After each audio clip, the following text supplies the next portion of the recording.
Picture the busiest pirate port in the Atlantic.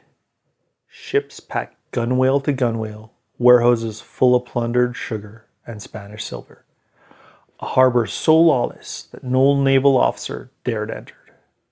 And then picture it gone, swallowed whole in under 2 minutes. This video answers one question. What happened to the ports that built the Golden Age of Piracy? And why did every single one of them vanish? In June 1692, 2/3 of Port Royal, Jamaica, the wealthiest English port in the Americas, dropped into the sea in under 2 minutes. And the survivors said the ground moved like water beneath their boots. Port Royal sits at the top of a narrow spit of land called the Palisados. And in the 1680s, it packed roughly 6,000 people into less than 50 acres. Taverns outnumbered churches 10-1 by some estimates. The merchant, Henry Barham, wrote that the streets smelled of salt fish, fresh tar, the particular rot of a harbor where the tide never fully clears the waste. This was the provisioning hub for English privateers operating against Spanish shipping. Men like Henry Morgan refitted here, sold their prizes here, and drank their profits here across a waterfront that contemporaries called the wickedest city on earth. Then, at 20 minutes to noon on the 7th of June, 1692, a magnitude 7.5 earthquake struck. The saturated sand beneath Port Royal liquefied, a process geologists now call liquefaction.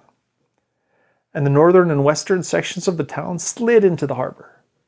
Streets, warehouses, perhaps 2,000 people went under in roughly 90 seconds. The survivors were clinging to rooftops. They watched the water close over the church steeple. A tidal wave hit what remained an hour later. In the weeks that followed, disease killed more people than the earthquake had. When the English finally attempted to rebuild, a hurricane in 1712 and a fire in 1703 took what the sea had left. The submerged portion of Port Royal has been mapped by archaeologists since the 1690s. Pewter plates, clay pipes, a pocket watch stopped at 1143. All of it still down there, roughly 10 meters below the surface. Perfectly preserved in the silt. But Port Royal was not the only harbor deliberately built for men from outside the law. The next one was constructed with that purpose in mind from its very first day. The island of Tortuga, off Haiti's north coast, was specifically fortified by French colonial administrators to function as a pirate base. Not despite government policy, but because of it. Tortuga, Ile de la Tortue, is shaped roughly like the animal was named for, about 37 kilometers long and 6 wide. Rising to steep limestone cliffs on the north face that made any naval assault from open sea nearly suicidal.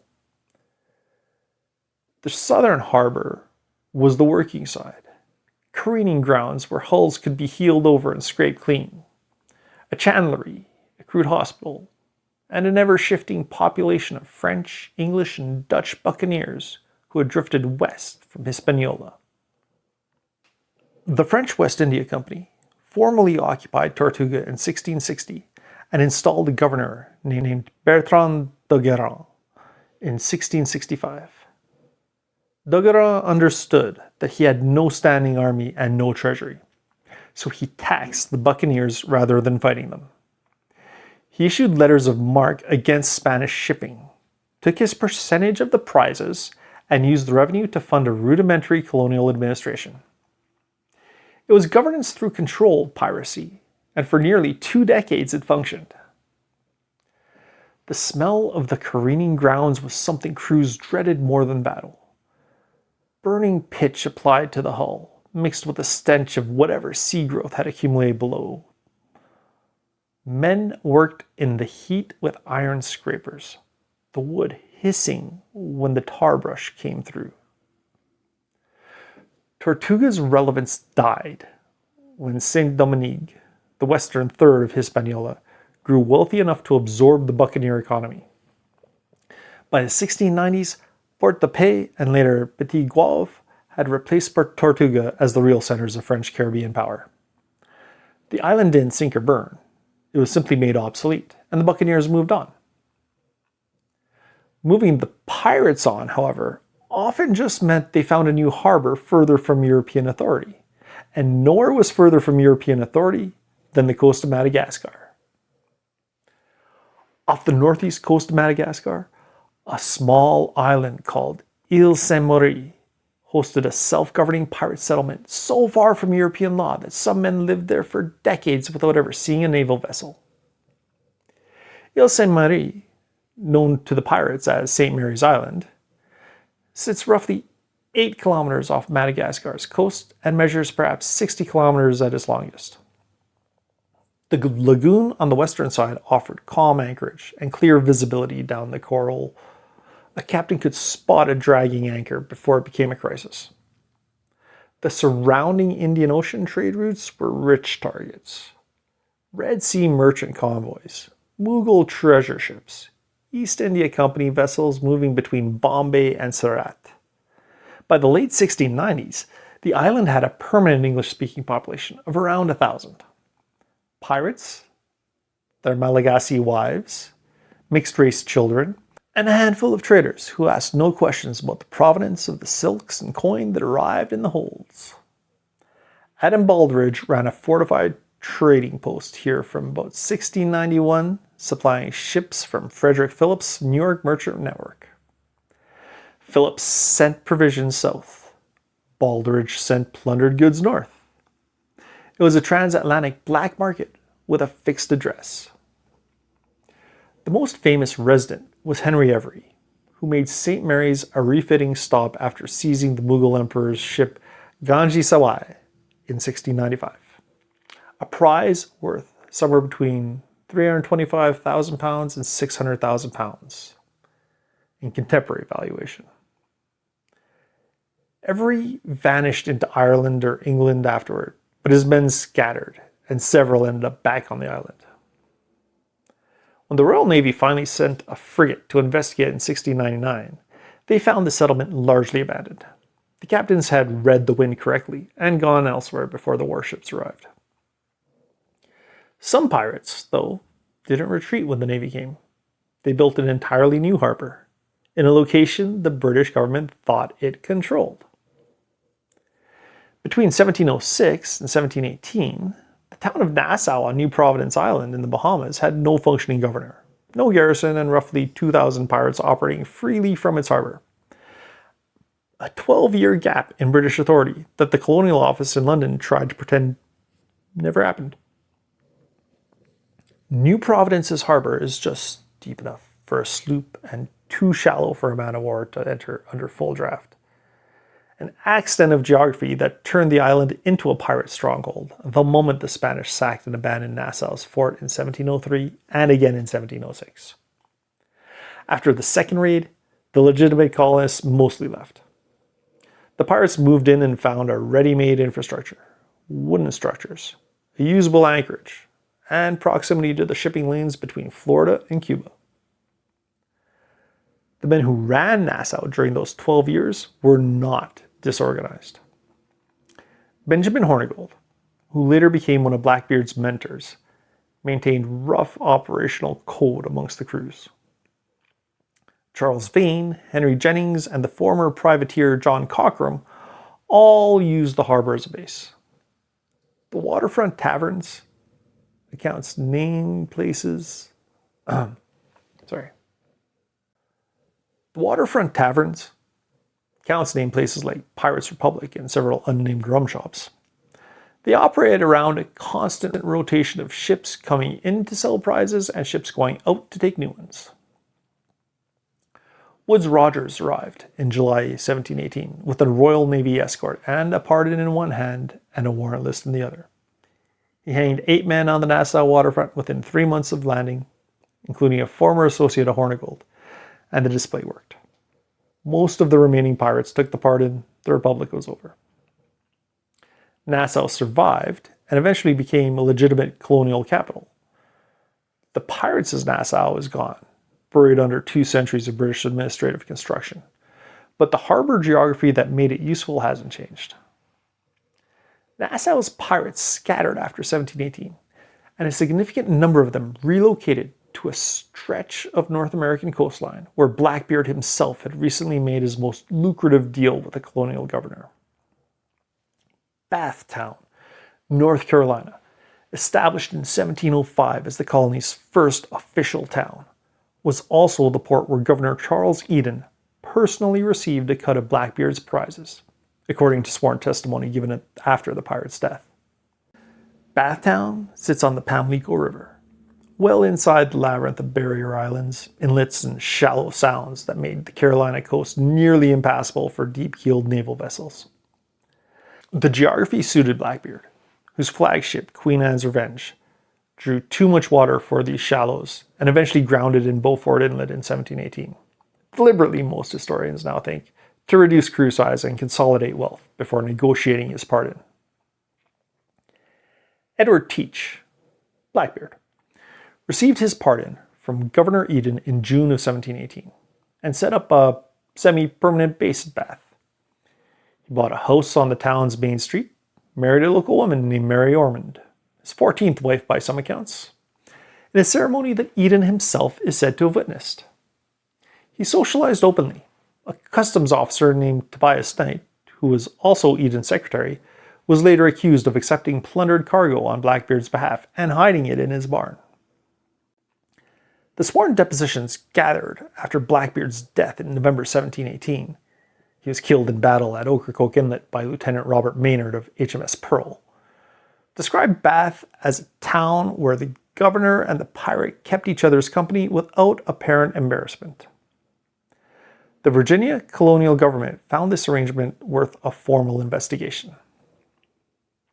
Bath today is a preserved colonial site, but the pirate economy that briefly ran through it left no monument.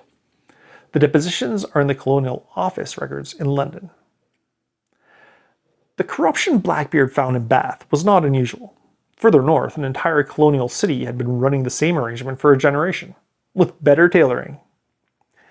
In the 1690s, New York City's merchant elite financed pirate voyages to the Indian Ocean, laundered the proceeds through legitimate trade networks, and did so openly enough that the governor of the colony was eventually recalled to London to explain himself. Frederick Phillips was the wealthiest man in New York at the end of the 17th century, a fur trader turned merchant who owned a manor house on the Hudson and a counting house on the waterfront.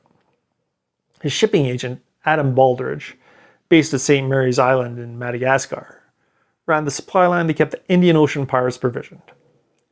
Ships would leave New York with salt beef, rum, and trade goods. They'd return with silks, silver, and spices that had originated in Mughal or Arab merchant vessels. Governor Benjamin Fletcher, appointed in 1692, was so openly accommodating of this trade that he awarded Thomas Tew, one of the most active Red Sea pirates of the decade, a privateering commission and invited him to dinner.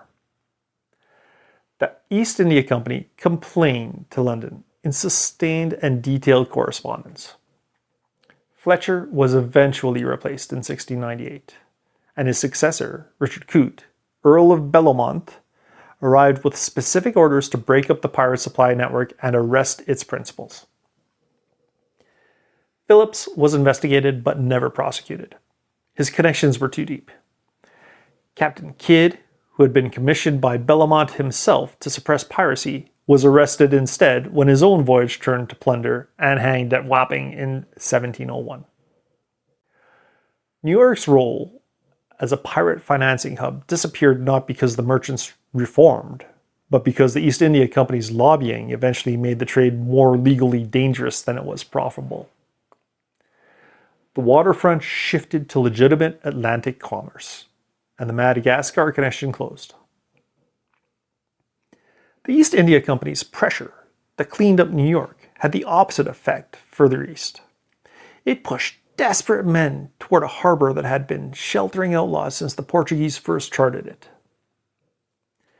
The twin ports of Salé and Rabat on Morocco's Atlantic coast were home to the Salé rovers, a semi-autonomous Corsair republic that operated independently of both the Moroccan Sultan and European maritime law for most of the 17th century, and took slaves from Ireland, Iceland, and the coast of Cornwall. The Bouregreg River empties into the Atlantic between Salé on the north bank and Rabat on the south. The bar at the river mouth was shallow, too shallow for large European warships, and the town of Salé had been fortified since the medieval period.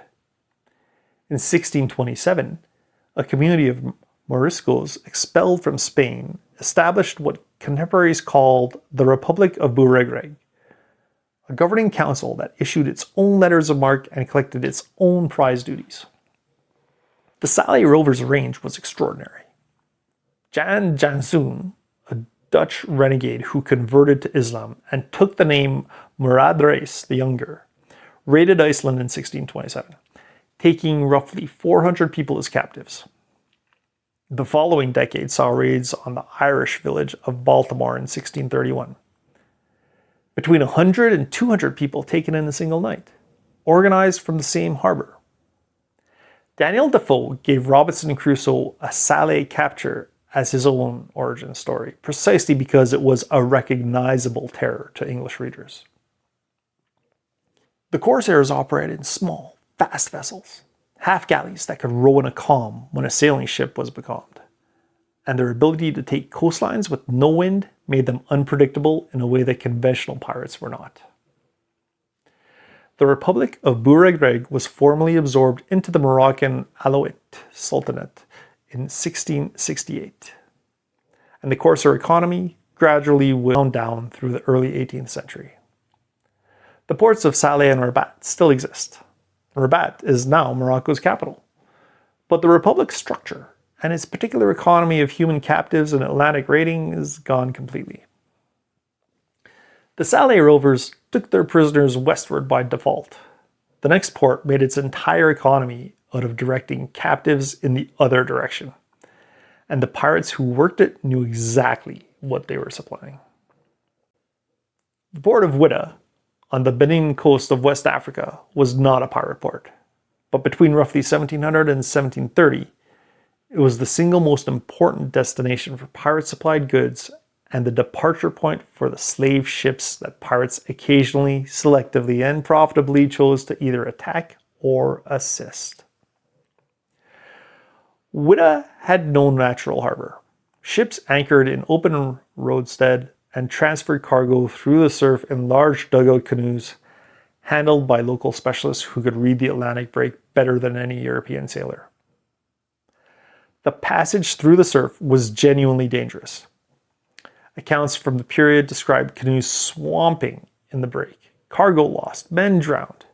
Yet thousands of people passed through this surf zone every year in one direction, enslaved, shackled below the waterboards of canoes, destined for the holds of ships bound for Brazil, the Caribbean, and Virginia. The kingdom of Dahomey, which controlled Ouidah from 1727, was itself one of the principal suppliers of enslaved people to European traders. Pirates intersected with this trade in complicated ways. Bartholomew Roberts, the most prolific pirate of the early 18th century, was active along the West African coast in 1721 and 22. He took slave ships as prizes, sometimes freeing enslaved African men and adding them to his crew, and sometimes selling the ships and their human cargo onwards. The records from his trial at Cape Coast Castle in 1722 documented both. Ouidah itself is still there. It's a town in the modern Republic of Benin, but the infrastructure of the slave trade that defined its economy has been replaced by its opposite. The Door of No Return monument, erected in 1992, stands at the point where the canoes once launched. Roberts was captured and tried at Cape Coast Castle, a fort that was itself a pirate prize in everything but name. And its story connects the slave trade, the Royal African Company, and the final suppression of the Golden Age in a way that most pirate histories skip entirely. Cape Coast Castle in present-day Ghana was simultaneously a Royal African Company slave trading fort and the courthouse where the Golden Age of Piracy was legally terminated. 52 pirates tried and sentenced in a single proceeding in April 1722. Cape Coast Castle sits on a promontory on what the English called the Gold Coast. Its whitewashed walls visible from considerable distance at sea. Below the main courtyard, in dungeons cut from the rock, enslaved people were held before being loaded onto ships. Above, in the Governor's Hall, the Admiralty Court assembled in February and March of 1722 to try the crew of Bartholomew Roberts, who had been killed in battle on the 10th of February when HMS Swallow caught his royal fortune off Cape Lopez. The trial records, published in London that same year as part of a pamphlet designed to advertise the end of the pirate threat, are specific about what was found aboard the captured ships. Musical instruments, plunder charts, navigational equipment, and a letter Roberts had written to the governor of Martinique are all listed. So are the names and fates of every man tried. 52 sentenced to hang, 17 sentenced to 7 years hard labor in the Royal African Company's mines on the Gold Coast, and 74 acquitted or claimed as pressmen. The location mattered. By holding the trial in Africa rather than London, the Admiralty sent a message to every man still at sea along the West African coast. There is no distance far enough. The rope is here too. Roberts' death marked the practical end of the Golden Age. After 1722, the number of active pirate crews in the Atlantic dropped sharply. The era didn't fade, it was prosecuted out of existence at a fort built on top of a dungeon at the edge of an ocean the pirates had thought was theirs. And yet, one port from this period survived the Navy, survived the pardons, survived the hangings, and kept an economy built on pirate money running long after the last crew had been taken. Libertatia, described in Captain Charles Johnston's 1724 General History of the Pirates as a fully organized pirate utopia on Madagascar with its own language, its own laws, and its own flag, certainly never existed. And the question of why Johnston invented it tells you more about the Golden Age than real ports do. Captain Johnston's General History, published in London in 1724, is the primary source for most popular pirate history. The source of Blackbeard's biography, of Bartholomew Roberts' articles of conduct, of Anne Bonny and Mary Read's stories. Johnston's identity is still disputed. The most credible recent scholarship, including work by the historian David Cordingley, suggests the name was a pseudonym for a London writer with access to Admiralty and trial records. The Libertatia chapters describe a colony founded by a French captain named Misson and an Italian priest named Caraccioli on the north coast of Madagascar, run on the principles of racial equality, common property, and abolition of slavery. Radical positions for 1724. No independent source confirms that Misson, Caraccioli, or Libertatia existed. No ship's log, no correspondence, no Admiralty record names either man. Johnston may have fabricated Libertatia entirely as a political provocation, a way of asking English readers whether a society of pirates had more principled governance than the one executing them at Cape Coast Castle. The chapter appears in a book that also contains meticulously accurate trial records and genuine biographical details about real men. The fictional utopia sits inside a factual document, and the seam between the two is almost invisible. What Libertatia represents is the mythology that the Golden Age generated even while it was still alive. The idea that somewhere men had chosen a different arrangement made it work. That idea outlasted every real port on this list. Every port on this list vanished for a different reason. Earthquake, obsolescence, military suppression, political absorption, or deliberate erasure. But they all served the same function. They were the places where men outside European law could sell what they'd taken, refit what they damaged, and disappear before anyone with authority came looking. What ended the Golden Age wasn't moral reform. It was the slow closure of every harbor where that disappearing act was possible. When the last ones went, Nassau in 1718, the West African coast in 1722, there was nowhere left to go. The sea without a port is just water. If this kind of history, specific and sourced and built on what is actually felt to be there, is what you're after, I've written a novel set at the edge of this era. The first chapter is free, chrisstirling.com/chapter-1. The link is in the description. Read it before you subscribe, because if the chapter doesn't pull you in, the channel probably isn't for you either. But if it does, hit subscribe, come back, there's a great deal more of this to get through.